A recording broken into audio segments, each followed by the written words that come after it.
Yes, good morning, good afternoon, good evening, wherever you're watching from. Mariam Nabuja, I'm the Ladies Guide, the Emotional Wellness Guide.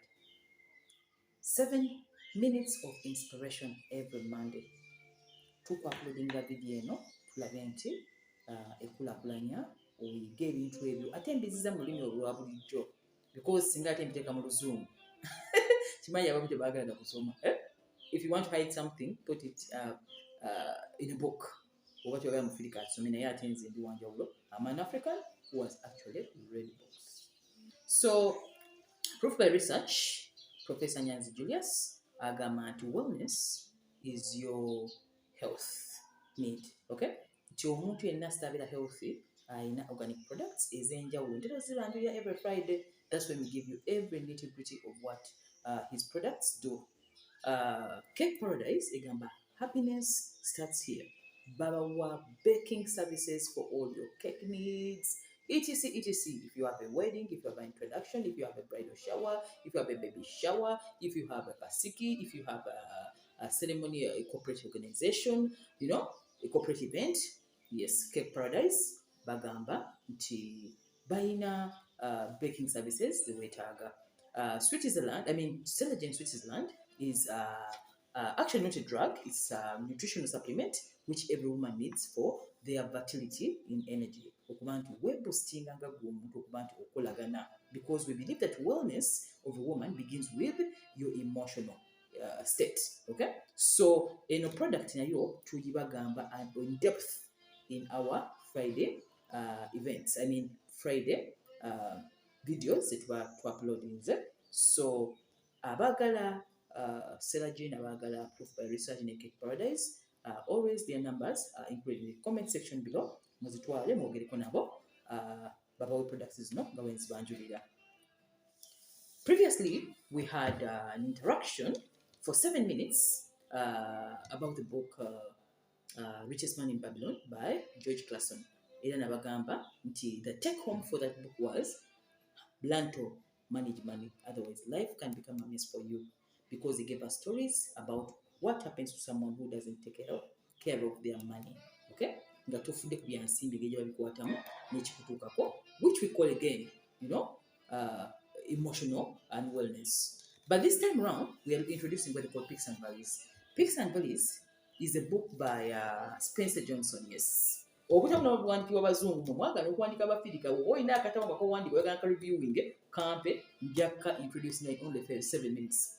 Peaks and Valleys is a book when you read it kakulaga nti ensi obulamu buli kyokola business dreams zina obwonvu n'obugga. Peaks and Valleys, but don't give up. Okay, so in this book my take home was learn to use the bad times, and when you are in good times prepare for the bad times. Always. Bw'oba oli waggulu, preparing for the valley. Bw'oba oli mu valley, y'ogikozesa atuddeyo waggulu. That is what George Spencer was trying to tell us. So if I can read just a book, something out of the book which interested me, maybe I can read for you. The contents of the book is, yes, we only have 7 minutes. Feeling low in a valley? Don't despair, okay? Use the valley to take you back to the top. If you want to find answers in life, look for them. Never forget what has happened in the valley of your life, because it will replay when you are at the peak. Learn to rest. He called them plateaus.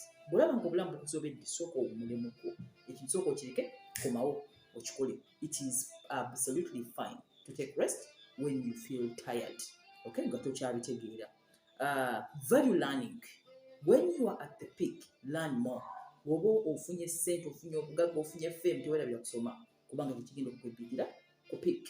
Learn to discover new things in life, and don't forget, when you don't use your mind to discover new things, the mind becomes idle and it falls back to the valley again. So peaks and valley egamba, learn to enjoy the peak.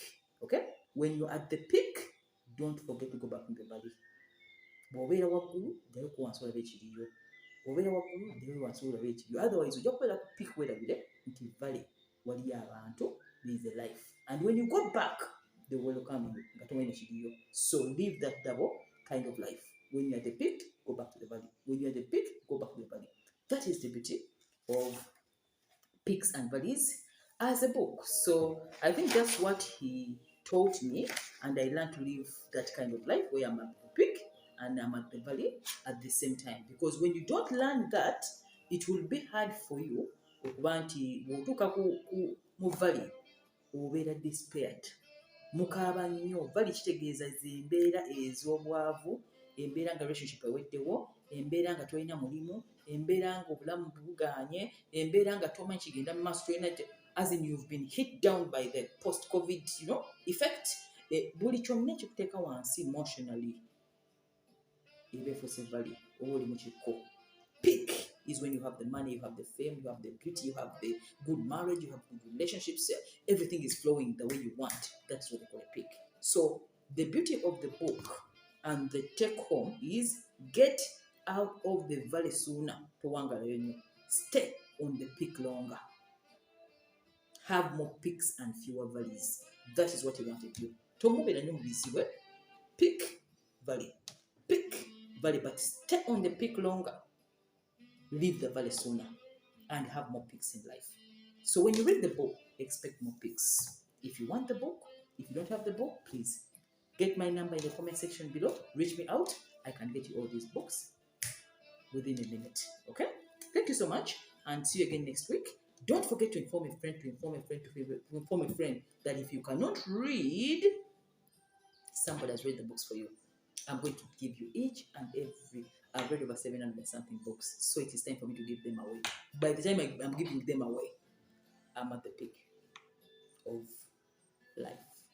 Thank you so much, and see you again next week in our 7 minutes of inspiration with the Ladies Guide. Love you. Share the video, subscribe to the channel, and tell everybody about this. Bye-bye.